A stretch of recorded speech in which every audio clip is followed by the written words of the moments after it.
Hi viewers, ಇವತ್ತು ತುಂಬ ಸುಲಭವಾಗಿ ಮಾಡುವಂಥ ಒಂದು ಸ್ವೀಟ್ ರೆಸಿಪಿನ ದೀಪಾವಳಿ ಹಬ್ಬಕ್ಕೋಸ್ಕರ ಮಾಡಿ ತೋರಿಸ್ತಾ ಇದ್ದೀನಿ. ತುಂಬ ಬೇಗನೆ ಆಗುತ್ತೆ. ಇದಕ್ಕೆ ತುಂಬ ಹೊತ್ತು ಗ್ಯಾಸ್ ಮುಂದೆ ಮಾಡಬೇಕು ಅಂತ ಏನೂ ಇಲ್ಲ. ಇಲ್ಲಿ ನಾನು 1 ಬಟ್ಲಷ್ಟು ಬೆಲ್ಲನ ತಗೊಂಡಿದ್ದೀನಿ. ಈ ಬೆಲ್ಲನ ಈಗ ನಾನು 2 ಸ್ಪೂನಷ್ಟು ನೀರನ್ನು ಹಾಕಿಬಿಟ್ಟು ಬೆಲ್ಲ ಎಲ್ಲ ಕರಗಿಸ್ಕೊಳ್ತೀನಿ. ಇದೇನಪ್ಪ ತುಂಬ ಸುಲಭವಾಗಿ ಮಾಡೋದು ಅಂತ ಹೇಳಿಬಿಟ್ಟು ಬೆಲ್ಲ ಕರಗಿಸ್ಕೋಬೇಕು ಅಂತ ಹೇಳ್ತಾ ಇದ್ದಾರೆ, ಇದು ಆಣ ತೆಕ್ಕೋಬೇಕು ಆ ಥರ ಈ ಥರ ಅಂತ ಏನೂ ಇಲ್ಲ. ಬೆಲ್ಲ ಪೂರ್ತಿಯಾಗಿ ಮೆಲ್ಟ್ ಆದರೆ ಸಾಕು. ಬೆಲ್ಲ ಮೆಲ್ಟ್ ಆಗೋದಕ್ಕೆ ಏನಿಲ್ಲ ಅಂದರೂ ಒಂದು 5ರಿಂದ 7 ನಿಮಿಷ ಸಾಕಾಗತ್ತೆ. ನೀವು ತುರಿದ್ಬಿಟ್ಟು ಕೂಡ ಬೆಲ್ಲವನ್ನು ಬೇಗನೆ ಮೆಲ್ಟ್ ಮಾಡ್ಕೋಬೋದು. ನಾನಿಲ್ಲಿ ಬೆಲ್ಲದ ಪೆಂಟಿ ಇರೋದ್ರಿಂದ ಅದನ್ನು ಈ ರೀತಿ ಒಡೆದ್ಬಿಟ್ಟು ಹಾಕಿದ್ದೀನಿ. ಸ್ವಲ್ಪ ಈ ರೀತಿ ಬಿಸಿ ಆಗ್ತಾ ಇದ್ದಾಗೇ ಸ್ವಲ್ಪ ಅದನ್ನು ಮೆಲ್ಟ್ ಆಗಲಿ ಅನ್ನೋ ಕಾರಣಕ್ಕೆ ಈ ಗಟ್ಟಿ ಇರೋ ಪೀಸಸ್ನೆಲ್ಲ ಈ ರೀತಿ ಒತ್ತಿಬಿಟ್ಟು ಇದನ್ನು ಮೆಲ್ಟ್ ಮಾಡ್ಕೊಳ್ತಾ ಇದ್ದೀನಿ. ಇಷ್ಟು ಮೆಲ್ಟ್ ಆದರೆ ಸಾಕು. ಈಗ ಫ್ಲೇಮನ್ನು ಆಫ್ ಮಾಡಿ ನಾನು ನಿಮಗೆ ತೋರಿಸ್ತೀನಿ. ಸ್ವಲ್ಪ ಆ ಥರದ್ದೆಲ್ಲ ಈ ಬಿಸಿಗೇ ಕರ್ಕೊಳ್ಳುತ್ತೆ ಸಾಕು. ಇದು ತೀರಾ ನಾವು ಬಿಸಿ ಮಾಡೋಕ್ಕೆ ಹೋದರೆ ಆಣ ಬಂದುಬಿಡುತ್ತೆ. ಆ ಥರ ಎಲ್ಲ ಆಗೋ ಅವಶ್ಯಕತೆ ನಮಗೆ ಇಲ್ಲ. ಬೆಲ್ಲ ಕರಗಿದರೆ ಸಾಕು. ಈ ಟೈಮಲ್ಲಿ ಈ ಬೆಲ್ಲವನ್ನು ಏನಾದರೂ ಬೆಲ್ಲದಲ್ಲಿ ಕಸರಿದ್ದರೆ ನೀವು ಅದನ್ನು ಸೋದಿಸಿ ಇಟ್ಕೋಬೇಕಾಗತ್ತೆ. ಬೆಲ್ಲ ಸ್ವಲ್ಪ ತಣ್ಣಗಾಗಬೇಕು. ಈ ಬೆಲ್ಲ ತಣ್ಣಗಾಗೋ ಅಷ್ಟೊತ್ತಿಗೆ ನಾವು ಇಲ್ಲಿ ಹುರುಗಡ್ಲೆನ ತಗೊಳ್ಳೋಣ.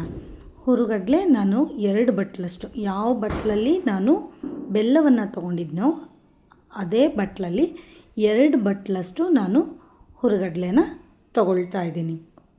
ನಿಮಗೆ ಪ್ರಮಾಣ ಜಾಸ್ತಿ ಬೇಕು ಅನ್ನೋದಾದರೆ ನೀವು ಜಾಸ್ತಿ ಕೂಡ ತೊಗೋಬಹುದು. ಹಾಗೆ ಬೆಲ್ಲ ಕೂಡ ಸ್ವಲ್ಪ ಹೆಚ್ಚಿಗೆ ಸ್ವೀಟ್ ಬೇಕು ಅನ್ನೋದಾದರೆ ನೀವು ಹೆಚ್ಚಿನ ಸ್ವೀಟನ್ನು ಹಾಕ್ಕೋಬೋದು. ಇದನ್ನು ನೀವು ಸಕ್ಕರೆ ಕೂಡ ಹಾಕಿ ಮಾಡ್ಕೋಬೋದು, ಆದರೆ ಬೆಲ್ಲ ಹೆಲ್ತಿಗೆ ಒಳ್ಳೆಯದು ಅನ್ನೋ ಕಾರಣಕ್ಕೆ ನಾನಿಲ್ಲಿ ಬೆಲ್ಲವನ್ನು ಬಳಸ್ತಾ ಇದ್ದೀನಿ.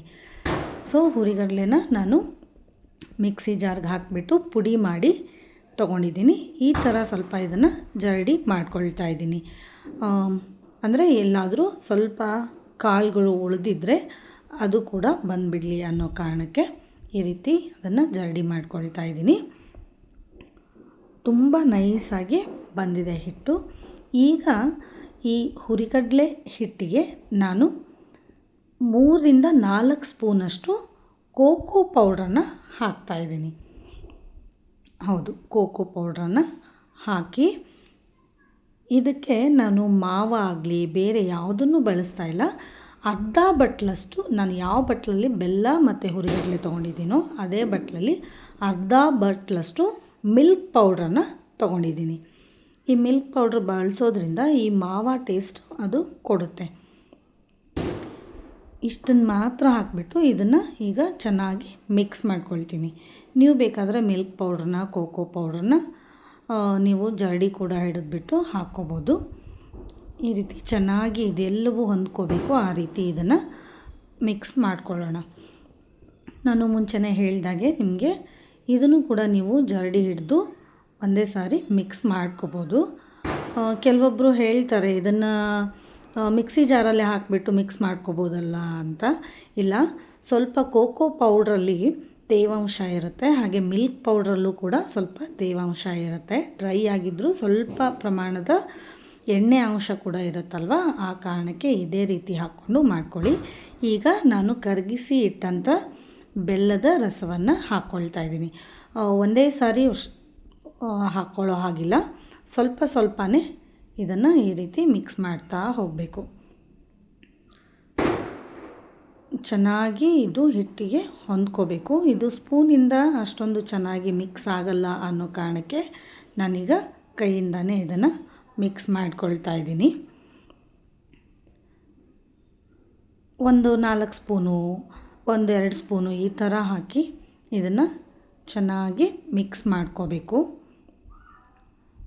ನಾನು ಹೇಳಿದ್ನಲ್ವ ನಿಮಗೆ ಬೆಲ್ಲದ ಪ್ರಮಾಣ ಅಂದರೆ ಸ್ವೀಟ್ ಪ್ರಮಾಣ ಜಾಸ್ತಿ ಬೇಕು ಅನ್ನೋದಾದರೆ ನೀವು ಇನ್ನೂ ಒಂದು ಸ್ವಲ್ಪ ಬೆಲ್ಲವನ್ನು ಬಳಸ್ಕೋಬೋದು. ಆದರೆ ಇಲ್ಲಿ ನಾನು 1 ಬಟ್ಲು ಬೆಲ್ಲವನ್ನು ಮಾತ್ರ ಬಳಸಿದ್ದೀನಿ. ಯಾಕಂದರೆ ಮಿಲ್ಕ್ ಪೌಡ್ರಲ್ಲೂ ಕೂಡ ಸ್ವಲ್ಪ ಸಿಹಿ ಅಂಶ ಇರುತ್ತೆ ಅನ್ನೋ ಕಾರಣಕ್ಕೆ ಇಷ್ಟು ಮಾತ್ರ ಸ್ವೀಟನ್ನು ನಾನು ಬಳಸ್ತಾ ಇದ್ದೀನಿ. ಸೊ ನಾನು ಒಂದು 3 ಸಾರಿ ಈ ಬೆಲ್ಲದ ಪಾಕವನ್ನು, ಅಂದರೆ ಪಾಕ ಏನೂ ಮಾಡ್ಕೊಂಡಿಲ್ಲ, ಕರಗಿಸಿರೋ ಅಂಥ ಬೆಲ್ಲವನ್ನು ಹಾಕಿಬಿಟ್ಟು ಚೆನ್ನಾಗಿ ಇದನ್ನು ಈ ರೀತಿ ಮಿಕ್ಸ್ ಮಾಡ್ಕೊಳ್ತಾ ಇದ್ದೀನಿ. ಸ್ವಲ್ಪ ಇಲ್ಲಿ ಟೈಮ್ ಹಿಡಿಯುತ್ತೆ, ಇಲ್ಲ ಅಂತ ಹೇಳ್ತಾ ಇಲ್ಲ ನಾನು. ಚೆನ್ನಾಗಿ ಇದನ್ನು ಒತ್ತಿಬಿಟ್ಟು ಚೆನ್ನಾಗಿ ಮಿಕ್ಸ್ ಮಾಡ್ಕೋಬೇಕು. ನೋಡಿ ಈ ಥರ ಹಿಟ್ಟಿನ ಹದಕ್ಕೆ ಬರಬೇಕು. ಇಷ್ಟಾದರೆ ಸಾಕು. ಇದು ತೀರಾ ಸ್ವಲ್ಪ ಡ್ರೈ ಆಗಿದೆ ಅಂತ ನಿಮಗೆ ಅನ್ನಿಸ್ತಾ ಇದ್ದರೆ ನೀವು ಸ್ವಲ್ಪ ಹಾಲನ್ನು ಹಾಕ್ಕೊಂಡು ಮಿಕ್ಸ್ ಮಾಡ್ಕೊಳ್ಳಿ. ಪರವಾಗಿಲ್ಲ, ಹಾಲನ್ನು ಹಾಕಿದರೆ ಕಾದಿಸಿ ಆರಿರೋ ಅಂಥ ಹಾಲನ್ನು ಹಾಕ್ಕೊಂಡು ಮಿಕ್ಸ್ ಮಾಡ್ಕೊಳ್ಳಿ. ಹಾಲು ಹಾಕೋದ್ರಿಂದ ತುಂಬ ಬೇಗ ಕೆಟ್ಟು ಹೋಗುತ್ತೆ, ಆ ಥರ ಏನೂ ಇಲ್ಲ. ಈಗ ನಾನು ಒಂದು ಪೇಪರ್ ಶೀಟ್ ಮೇಲೆ ಇದನ್ನು ಇಟ್ಬಿಟ್ಟು ಚಪಾತಿ ಥರನೇ ಇದನ್ನು ಲಟ್ಟಿಸ್ಕೊಳ್ತೀನಿ. ಸ್ವಲ್ಪ ಬೇಕು ಅನ್ನೋದಾದರೆ ನೀವು ತುಪ್ಪ ಈ ಥರ ಎಲ್ಲ ಹಚ್ಕೋಬೋದು. ಆದರೆ ಇದು ಯಾವುದೇ ಕಾರಣಕ್ಕೂ ಬೇಲನ್ಗಾಗಲಿ ಅಥವಾ ಕೈಗಾಗಲಿ ಅಂಟ್ಕೊಳ್ಳೋದಿಲ್ಲ. ಈ ರೀತಿ ನಿಮಗೆ ಎಷ್ಟು ದಪ್ಪ ಬೇಕೋ ಅಷ್ಟು ನೀವು ಇದನ್ನು ಚಪಾತಿ ಥರನೇ ಲಟ್ಟಿಸ್ಕೋಬೇಕು. ತುಂಬ ಚೆನ್ನಾಗಿರುತ್ತೆ. ಮಕ್ಕಳಿಗೆ ಈ ಚಾಕ್ಲೇಟ್ ಫ್ಲೇವರ್ ಅಂದ ತಕ್ಷಣ ತುಂಬ ಇಷ್ಟಪಟ್ಟು ಕೂಡ ತಿಂತಾರೆ. ಆಮೇಲೆ ತುಂಬ ಬೇಗನೆ ಆಗೋಗುತ್ತೆ. ಬೆಲ್ಲ ಕರಗಬೇಕು ಅನ್ನೋದೊಂದು ಬಿಟ್ಟರೆ ಇದಕ್ಕೆ ನಾವು ಮತ್ತೆ ಗ್ಯಾಸ್ ಹಚ್ಚಬೇಕು, ಗ್ಯಾಸ್ ಮುಂದೆ ತುಂಬ ಹೊತ್ತು ನಿಲ್ಲಬೇಕು, ಆ ಥರದ್ದೇನೂ ಇಲ್ಲ. ನಿಮಗೆ ಎಷ್ಟು ದಪ್ಪ ಅಥವಾ ತೆಳು ಬೇಕೋ ಅದನ್ನು ನೋಡಿಬಿಟ್ಟು ನೀವು ಈ ಥರ ಲಟ್ಟಿಸ್ಕೊಂಡ್ರೆ ಆಯಿತು. ನಿಮಗೆ ನೋಡ್ತಾ ಇದ್ದಾಗೇ ಗೊತ್ತಾಗುತ್ತೆ ಎಲ್ಲಿ ದಪ್ಪ ಇದೆ, ಎಲ್ಲಿ ತೆಳುವಿದೆ ಅಂತ. ಇಷ್ಟಾದರೆ ಸಾಕು. ಇದಕ್ಕೆ ನಾನು ಸ್ವಲ್ಪ ಡ್ರೈ ಫ್ರೂಟ್ಸ್ನ ಹಾಕ್ಕೊಳ್ತಾ ಇದ್ದೀನಿ. ನೀವು ಬೇಕು ಅನ್ನೋದಾದರೆ ಬೇರೆ ಯಾವುದಾದ್ರೂ ಡ್ರೈ ಫ್ರೂಟ್ಸ್ನ ಹಾಕ್ಕೋಬೋದು. ಇಲ್ಲಿ ನಾನು ಈ ಥರ ಸೀಡ್ಸ್ಗಳನ್ನ ಹಾಕ್ಕೊಂಡು ಇದನ್ನು ಈಗ ಸ್ವಲ್ಪ ಮತ್ತೆ ಬೇಲನ್ನಿಂದ ಹೊತ್ಕೊಳ್ತೀನಿ. ಅಂದರೆ ಈ ಸೀಡ್ಸ್ ಎಲ್ಲ ಚೆನ್ನಾಗಿ ಅದ್ರ ಜೊತೆ ಹೊಂದ್ಕೊಳ್ಳಿ, ಅಂದರೆ ಈ ಸ್ವೀಟಲ್ಲಿ ಕೂತ್ಕೊಳ್ಳಿ ಅನ್ನೋ ಕಾರಣಕ್ಕೋಸ್ಕರ ನೀವು ಡ್ರೈ ಫ್ರೂಟ್ಸ್ ಯಾವುದಾದ್ರೂ ಹಾಕ್ಕೋಬೋದು. ಅಥವಾ ಈ ಚಾಂದಿ ಪೇಪರ್ ಸಿಗುತ್ತಲ್ವ, ಅದನ್ನು ಕೂಡ ಹಾಕ್ಕೋಬೋದು. ನಮ್ಮ ಮನೆಯಲ್ಲಿ ಅದನ್ನು ಬಳಸಲ್ಲ. ಅದನ್ನು ಬಳಸಿದಂಥ ಯಾವುದೇ ಪದಾರ್ಥವನ್ನು ನಾವು ತಿನ್ನಲ್ಲ.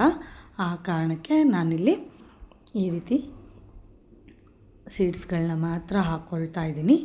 ನಿಮಗೆ ಯಾವ ಶೇಪಲ್ಲಿ ಬೇಕೋ ಆ ಶೇಪಲ್ಲಿ ನೀವು ಇದನ್ನು ಕಟ್ ಮಾಡ್ಕೋಬೋದು. ನೋಡಿ, ಚಾಕುಗೂ ಕೂಡ ಇದು ಅಂಟ್ಕೊಳ್ಳಲ್ಲ. ಸ್ವಲ್ಪ ಇದು ಗಟ್ಟಿ ಆಗಬೇಕು ಅನ್ನೋದಾದರೆ ನೀವು ಒಂದು ಅರ್ಧ ಗಂಟೆ ಫ್ರಿಜ್ಜರಲ್ಲಿ ಇಟ್ಟು ಆಮೇಲೆ ಕಟ್ ಮಾಡ್ಕೋಬೋದು. ಬಟ್ ಅದರ ಅವಶ್ಯಕತೆ ಏನೂ ಇಲ್ಲ. ನಾನು ಇದನ್ನು ಲಟ್ಸಿದಾದ ತಕ್ಷಣವೇ ಕಟ್ ಮಾಡಿ ತೋರಿಸ್ತಾ ಇದ್ದೀನಿ. ತುಂಬ ಚೆನ್ನಾಗಿರುತ್ತೆ. ಫ್ಲೇವರು ಚಾಕ್ಲೇಟ್ ಫ್ಲೇವರ್ ಆಗಿರೋದ್ರಿಂದ ಮಕ್ಕಳಿಗೆ ತುಂಬ ಇಷ್ಟ ಆಗುತ್ತೆ. ನೋಡಿ, ನೀಟಾಗಿ ಕೈ ಕೂಡ ಅಂಟಲ್ಲ, ಪೇಪರಿಗೆ ಕೂಡ ಅಂಟಲ್ಲ. ಈ ರೀತಿ ಇದನ್ನು ತೆಗೆದುಬಿಟ್ಟು ನೀವು ಸ್ಟೋರ್ ಮಾಡ್ಬೋದು. ಇದನ್ನು ಒಂದು 15 ದಿನ ನೀವು ಸ್ಟೋರ್ ಮಾಡಿ ಯೂಸ್ ಮಾಡ್ಬೋದು. ಇದಕ್ಕೆ ಬೇಕಾಗಿರೋದು ಹುರಿಗಡಲೆ, ಮಿಲ್ಕ್ ಪೌಡ್ರು, ಹಾಗೆ ಬೆಲ್ಲ. ನಿಮಗೆ ಡ್ರೈ ಫ್ರೂಟ್ಸ್ ಬೇಕು ಅನ್ನೋದಾದರೆ ಡ್ರೈ ಫ್ರೂಟ್ಸು. ಕೆಲವೊಬ್ಬರು ಇದಕ್ಕೆ ಏಲಕ್ಕಿ ಪೌಡ್ರೆಲ್ಲ ಬಳಸ್ತಾರೆ, ಬಟ್ ನಾನಿಲ್ಲಿ ಬಳಸಿಲ್ಲ. ಬರೀ ಕೋಕೋ ಪೌಡ್ರನ್ನ ಬಳಸಿದ್ದೀನಿ. ನೀವು ಒಂದು ಸಾರಿ ಈ ರೆಸಿಪಿನ ಟ್ರೈ ಮಾಡಿ. Thank you.